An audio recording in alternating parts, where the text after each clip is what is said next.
Hi, my name is Scott Strohs, and this is MySQL Shorts.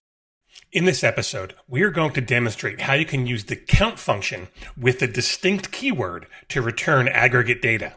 Before we get started, let's take a look at our data. I'll run the query select star from dogs, limit 10. We see that our table includes columns for an ID, the dog's name, the breed name, and the coat color. If we want to get the list of unique breed names, we can run the query select distinct breed name from dogs. The results show all the different breed names that appear in the table. But what if we only wanted to get the number of unique breed names in the table? Well, to do that, we use count and distinct together. In this query, we use count with distinct breed name inside the parenthesis. This returns 10 because we have 10 distinct breed names in our table.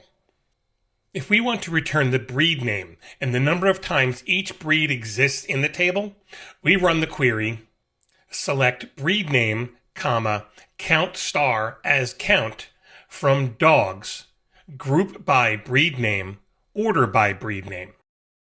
The results list each breed and the number of dogs that are specified for each breed.